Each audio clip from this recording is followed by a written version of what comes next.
الرحیم اللہم صلی علی محمد و آل محمد۔ محترم ناظرین و سامعین، ایک نئی ویڈیو کے ساتھ آپ کی خدمت میں حاضر ہوں۔ آج کی ویڈیو بھی بہت ہی خاص ہے ان بچوں اور بچیوں کے لیے جنہیں چہرے پر دانے کی شکایت ہوتی ہے، جسے ایکنی پمپلز کہا جاتا ہے۔ ایکنی پمپلز عام طور پر نوجوان بچوں اور بچیوں میں پائے جاتا ہے، اور اس کی وجوہات میں جو سب سے بڑی وجہ ہے وہ ہے ہیئر فولیکلز کا بند ہو جانا۔ یعنی ان فولیکلز کے بند ہونے کی وجہ سے چہرے پر چکنائی کی ایک تہہ جم جاتی ہے، جس کی وجہ سے چہرے پر چھوٹے چھوٹے دانے نکلنا شروع ہو جاتے ہیں، اور بعض اوقات تو ان میں اتنی جلن اور خارش ہوتی ہے کہ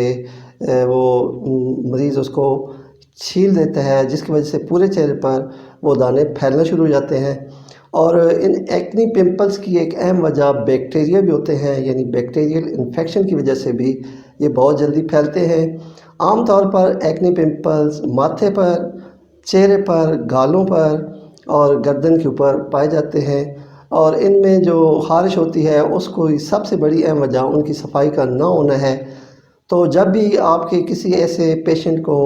جس میں ایکنی پمپلز بہت زیادہ بن رہے ہوں، تو اسے آپ نے سب سے زیادہ جو تاکید کرنی ہے وہ یہی کرنی ہے کہ کسی اچھے صابن سے اپنے چہرے کو صبح اور شام دھو لیں۔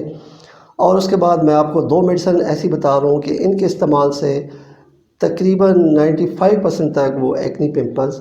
بالکل ٹھیک ہو جائیں گے۔ ان میں سب سے پہلے ایک ٹیوب ہے جس سے ایکنی پمپ کریم کہا جاتا ہے،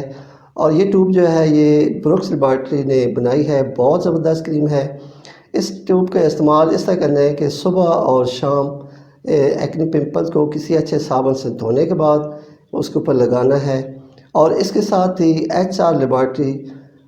HR نمبر 24 جو کہ مسعود لیبارٹری کے بنائے ہوئے ہیں،